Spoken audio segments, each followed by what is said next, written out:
If you really want to learn DK, I recommend watching the full video, but if you just want to skip to certain parts, there will be timestamps where talents and rotations and consumables are going to be.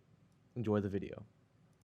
Hello, Noah here. As for a little bit of an introduction, I am a 20-year-old DK main, usually bounces between DK, Warrior, Monk, and a little bit of Doomkin on the side. For some of my achievements, I've got 3 ahead of the curve titles and KSM Season 3 on Frost DK alone in 2 weeks. I've been playing WoW since I was 6 years old, but didn't really start to understand the game until around Cataclysm when I finally got my own account on Christmas. But enough of the introductions. If you want to learn anything more about me, I do have a Twitch down below if you need any more questions. Now that the introduction is over, first we're going to talk about the pros and cons of Frost DK so you know what you're getting yourself into. As the first pro of DK, the main one is a Sane Burst for AoE pulse and single target. With big killing machine procs and breath of Sindragosa, you will be an absolute powerhouse. Pro number 2 is short CDs. Frost DK has a very small downtime, with Pillar of Frost only being 60 seconds and then your Night Fae ability only being 30 seconds. Both together would offer you 40 plus strength, and then your longer CDs, which are usually around 2 minutes, are Breath of Sindragosa, Empower Rune Weapon, which both offer big burst potential and adding a little bit consistency to the class. And your only very long CDs are your defensives and everyone's favorite ability, Frostworm's Fury, which has a 3-minute cooldown and can be reduced by half if you get the right legendary.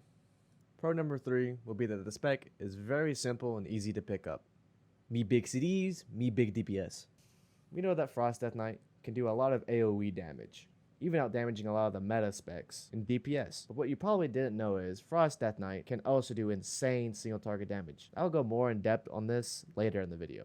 Sustain is Death Knight's greater strength, with Lichborn giving you 10% leech and immunity to fears, and Death Strike giving you a good portion of your health back. And Anti-Magic Zone giving you a big shield, helping with soaking boss damage and mechanics.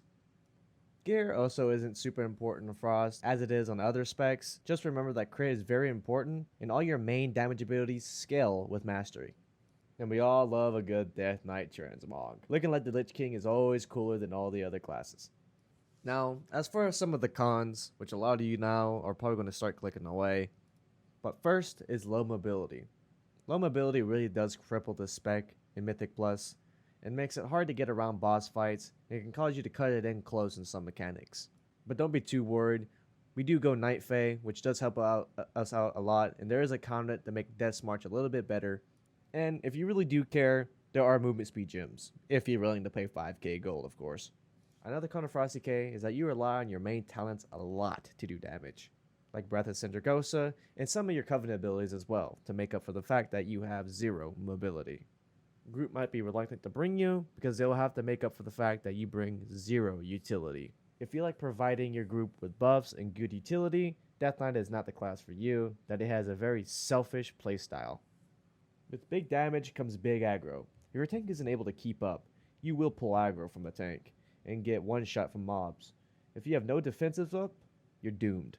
DK has no way of dropping aggro unless you are Night Elf, that it is the best race for DK. And as for the last con, being that you are a melee spec. Melee specs tend to be harder to learn, especially when you're trying to learn a new spec. As melee, you'll be in the fray of combat, in the faces of the enemy. Being cool in fantasy, you are more vulnerable than the range are, as that you are in melee position, and can get caught out a lot more easier. Now, for the rotation. Big rotation. This class is rotation reliant. So this is the conduit you want to take. I'm going to go more over this in the conduit section, conduit and covenant section. But this path is more for raiding.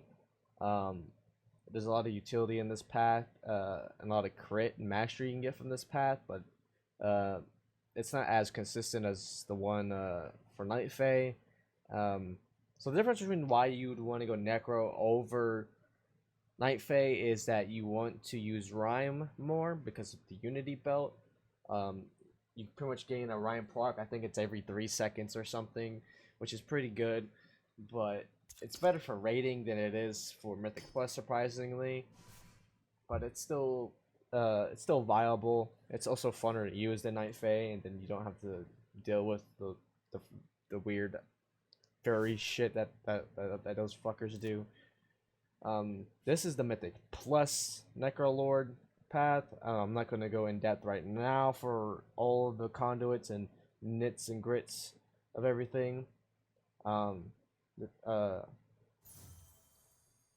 So the combo is Remorseless Winter, Rhyme into Ambolem until just obliterate until you get around 70 to 80 minute power, and then you want to pop everything. By everything, I mean Pillar, Rune Weapon, Breath, and then you want to use Dragon before your Frenzy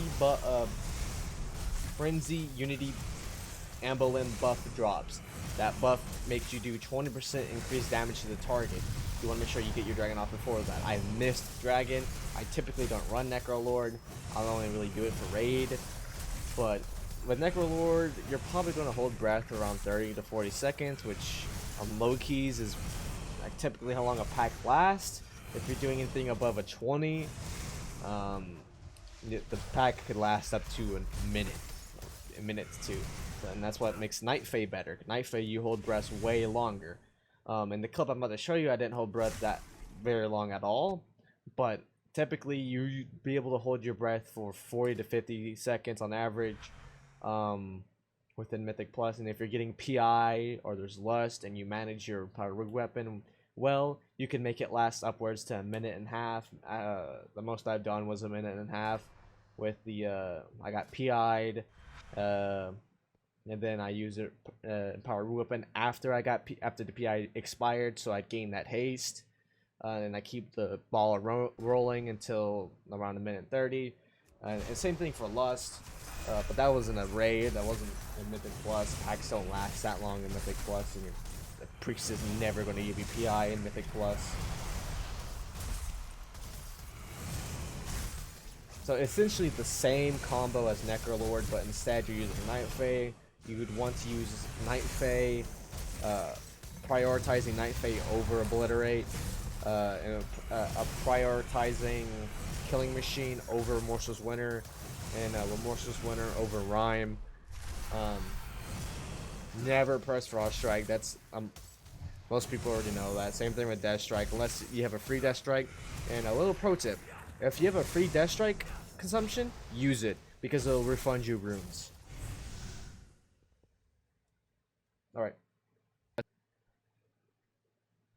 Alright, now on to Covenants and Conduits. So I kind of went over some of it in the rotation part, but just in case you skipped over rotations and you're only here for here, this is essentially the BIS.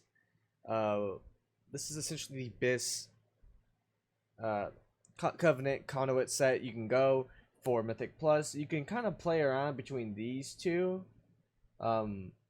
because making enemies deal 5% less damage in high keys is really viable. But generally you want to go the leech. But it's like personal preference. I'm mainly going the leech so I can get a movement speed boost. But it's up to you. And if you are gonna go this, I'd recommend to either go Shell, because there are parts in dungeons you need to watch out for, like halls. Whenever those big golems cast Thrash, you'd want to use AMZ. Another place is in the other side when those big red fuckers come around and start raging out. It's AMZ is also really important there. Insatiable Taste is also pretty good. I just don't recommend it all the time because you don't really use Death Strike. There's like a whole 50 seconds into your main damage combo where you don't use Death Strike, but it's there. It's pretty good. But these two are your main endurance conduits. You always want to go this. So whenever you take damage, you get healed for, I think it's right now for me it's 5%, 5.25% of my maximum health. Every 10 seconds whenever I take any damage. Doesn't matter if it's a dot or anything. This is probably going to heal you a lot. It's not going to be your most heal at Death Strikes. One Death Strike can pretty much outtake this like 5 procs of this. but it's still pretty good. These two are for blood, so you don't gotta worry about it. Uh, Icebound Fortitude's cooldown is reduced, depending on obviously the conduit item level. I think mine's 40 right now. 42. Nice, 420. This is generally really good. There are times where you can also take Spirit Drain when you have 19 minute power, and like dungeons that have a lot of interrupts. Let me think of one. A place where you Sanguine Depths. I think every mob in Sanguine Depths has some sort of interrupt ability. The Engorgers, the first room with the, I think it's the Wicked Bolts. You pretty much always have to interrupt those. There are so many interrupts in Sanguine Depths. This, you would always want to run this during Sanguine Depths. You'd probably want to replace maybe the movement speed one, but it's completely up to you. Fleeting Foot makes, whenever you press Dash March, you would get bonus movement speed, and I think this Death Grip, and then this Conduit makes Death Grip slow the enemy for 3 seconds. You generally never go this. Maybe in PvP it's popular, but I know in rating in Mythic Plus you never take it. This is completely useless.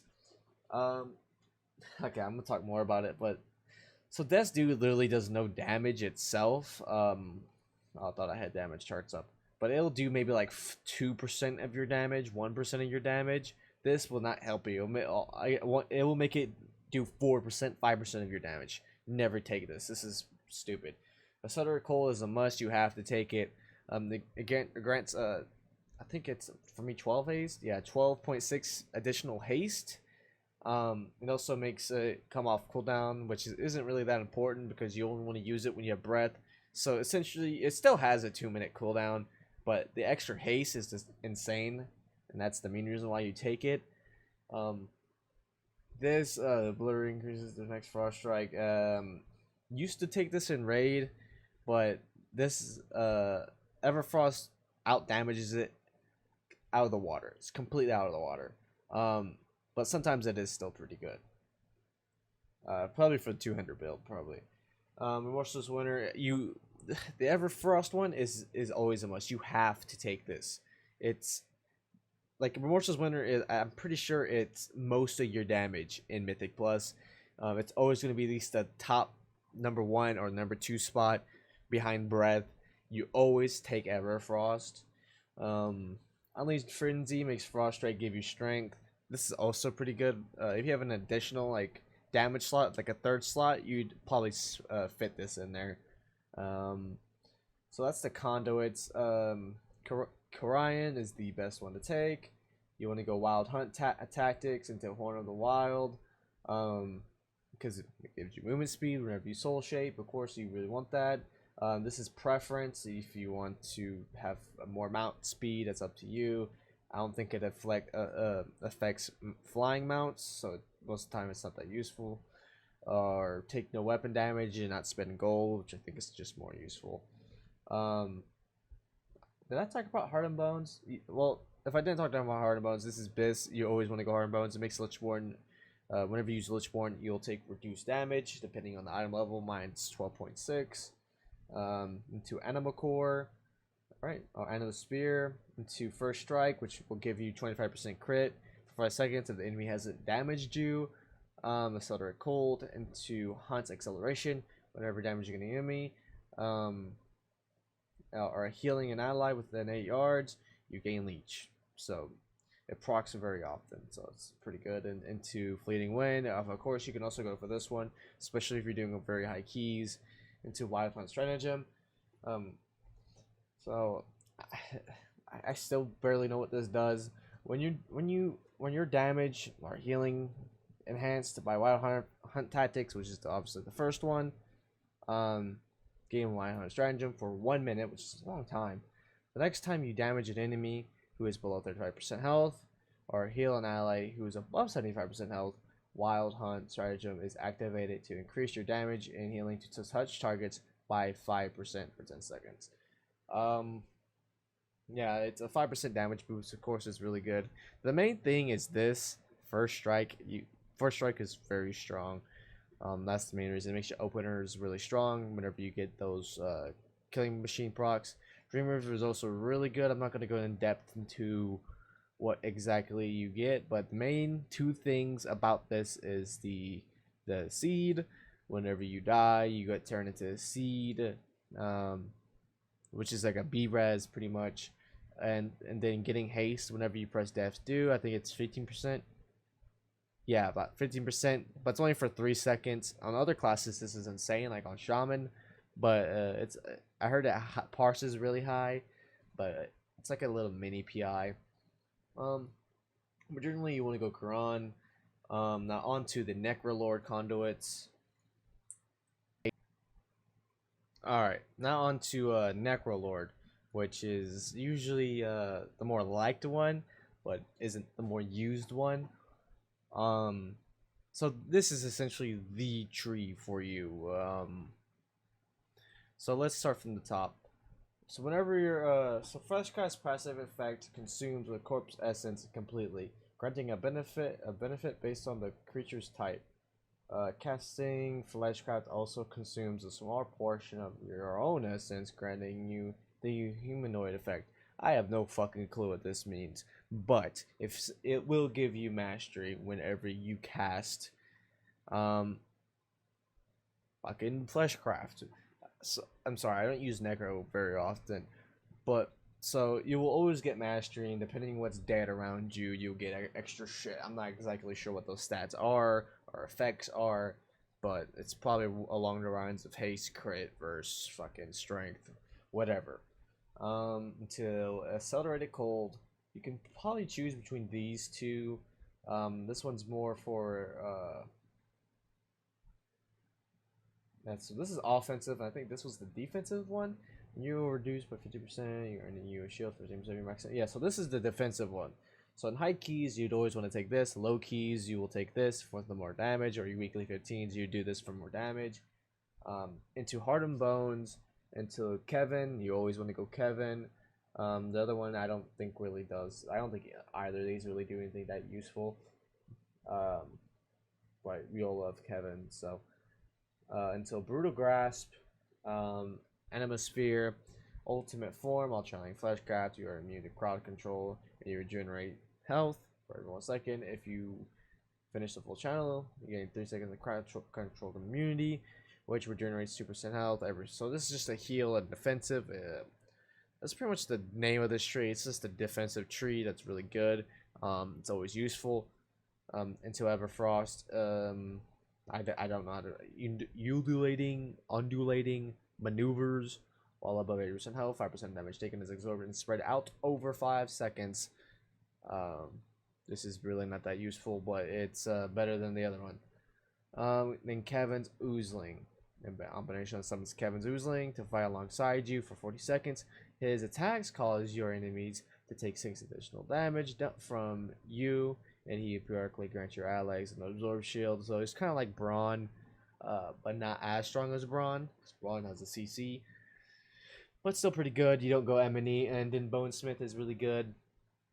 His main ability keeps you alive for, I forgot, like 10 seconds, but makes you do 50% damage. You'll gain 1% armor plus 1% strength for how many enchants you have on your gear, including rings, chest, cape, gloves, up to 3%, no more than 3%.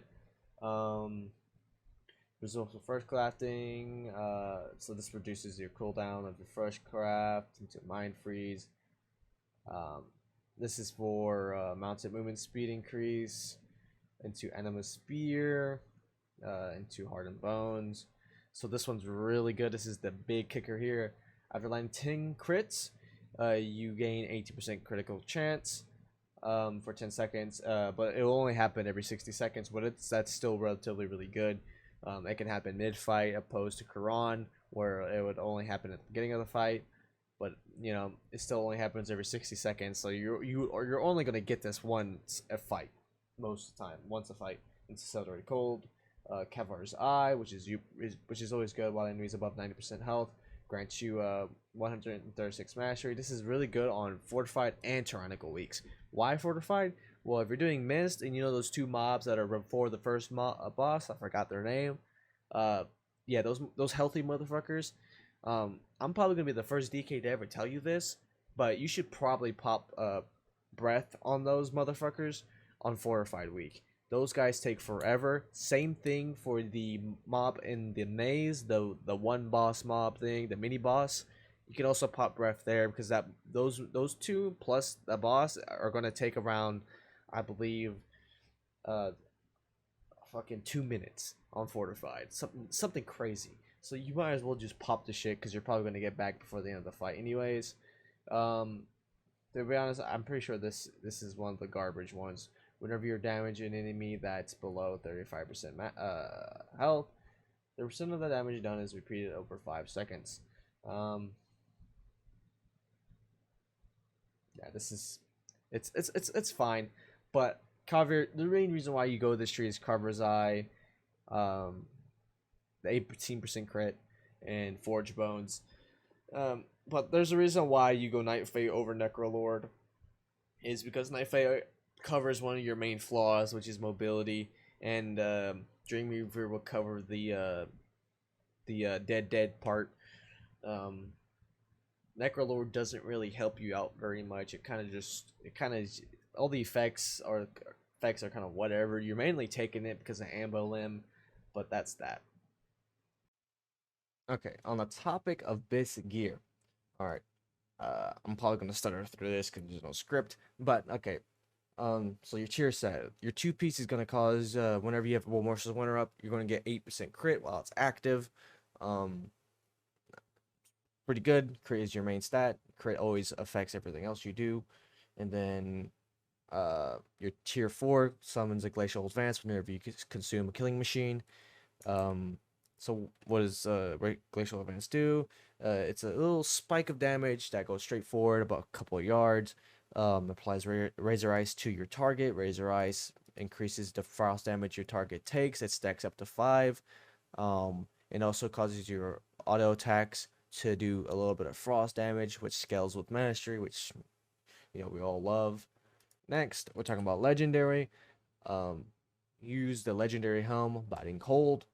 What it does is make your Merciless Winter do 30% more damage, and whenever it hits 3 different targets, you gain Rhyme. So it doesn't give you 6. Whenever you hit 6 targets, it doesn't give you Rhyme twice. So it'll only give you Rhyme once, sadly. But it is really good. And along with the Conduit, I'm not sure if I talked about it yet. Along with this Conduit, oh no, wrong Conduit. This Conduit, they'll make it do even more damage. It's just Remorseless Winter Fest. Remorseless Winter is indefinitely going to be your highest damaging ability. As for trinkets, you want to prioritize getting IQD, of course. That's strong on everybody. And then Old Warrior Soul, if you can get your hands on Old Warrior Soul. Solia's is just as good. If you can't get your hands on IQD, Power Crystal is also pretty good. Now, as for runes and enchants and consumables, we're going to be talking about going Rune of the Fallen Crusader on your main hand. What does it do? So your attacks have a chance to get heal you for 6% of your maximum health, but that's not the kicker. The kicker is the 15% strength. That's what you really want. It lasts for 15 seconds. You're going to be stacking so much strength as Frost DK. You're going to have more strength than you do health, which is kind of crazy because DKs are probably the highest health DPS class in the game because of the Veteran of the Third War health bonus.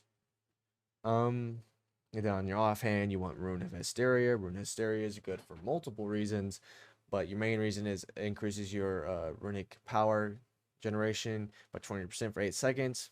Obviously, it's based on auto attacks, and also your permanent runic power by 20. I tried putting both weapons with this. It's not nearly as good. It doesn't stack twice, so you don't get 40% runic power, but you do get 40 extra runic power, but that's kind of useless. As long as you keep up with your rotations, it's not going to be much use.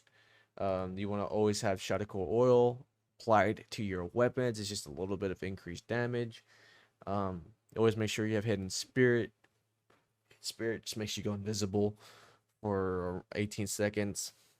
You never know if you have a tank who wants to skip and he didn't tell you he wants to skip. Always make sure you have drums, just in case you forget to invite someone. Um, flask of spectral power gives you 70 strength for an hour. Applesauce food is going to be your primary food unless you need crit, then you go for crit food.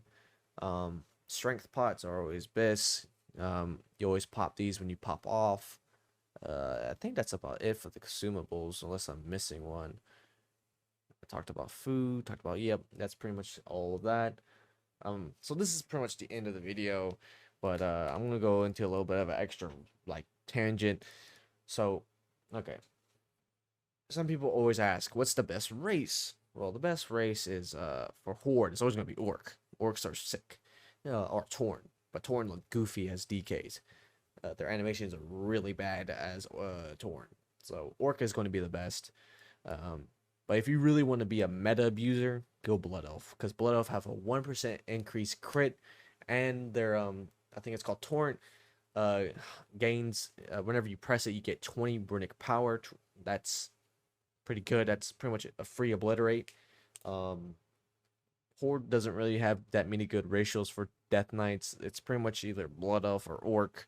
Torn is also not bad if you're going to go Blood, but as I said, their animations are pretty bad. And with the two-hander build, um, the Obliterate build and PvP, Torn are pretty good. But, you know, if you're going to go PvP, you just play Orc. Just play Orc. On the Alliance side, that's when things get changed up. Alliance have insane ratios. So right now, Dwarf is broken in the current patch. They're obviously going to get nerfed soon. There's just no way with all these like fucking high-end players swapping to it. I'm pretty sure World of Warcraft is definitely going to nerf it. But in my personal opinion, I think Night Elf's the best DK race for the Alliance. You get rid of one of the major cons that DK has. No aggro droppers. Pretty much you have a free vanish, which is always really good. Dodge, which is only used for tanks, and then you also get increased crit or haste. Both are pretty welcome stats. Besides Night Elf, I'd say maybe Mechanome. Mechanome's also pretty they can drop aggro. They pretty much summon a mirror image and treants to pretty much drop aggro from you, and they also heal whenever you take like a big amount of damage. Just in case you ever pull aggro, that's a pretty good race. And then normal gnomes are also pretty good. Uh, they attack faster and also have like I think 5 more runic power. And then Worgen are also pretty good, but you know you don't want to be playing a furry. Dark Iron Doors are pretty strong. The AoE from Draenei are pretty strong, but it doesn't really scale when you're max level. That's the only problem I have with it. Once you're max level, it does the same amount of damage as if you were 220 item level, as if you were 280 item level. So it doesn't scale with anything unless you're a paladin or I think a holy priest, because I think they get increased holy damage. Okay. And I'm also going to recommend some DKs to watch. You know, me, of course, TTV/ArcWinG. I stream, next week I'm going to be streaming 50 hours a week. So, pretty, I always stream I'm either doing a 0 to hero challenge or I'm just playing my DK, just chilling. As for the real pros, Muffin Cookies are a really good watch. He posts on YouTube semi-regularly. I don't think he's posted in weeks though, but he always posts his whenever he does high keys. You got Wallpin, he streams on TTV. I'm not sure if he has a YouTube channel. I'm gonna have links to all their shits in the description. Mez is pretty good if you are into PvP. I don't really do PvP like that, but he's really good. Pet Kick, who's more of Unholy DK, but he also does PvP. Then Vera DK, who's more of a Blood DK, who's pretty good. I'm also gonna have links to a bunch of other Mythic Plus runners and down in the description, just in case if you want to learn more. You can come to my Twitch, but if I'm not streaming, there's not much on this channel to teach you how to do it. We pretty much have Dratinos, who's always making guides for whatever PvE situation. You have Nerf Tank, who's going to teach you how to tank. Yummy TV, who's a good healer. And then someone I've been watching a lot lately is Kuji, who plays Arcane, who does the Arcane Dream, essentially. that's enough of that. You guys all have a good one. Stay peaceful. And yep. Bye-bye.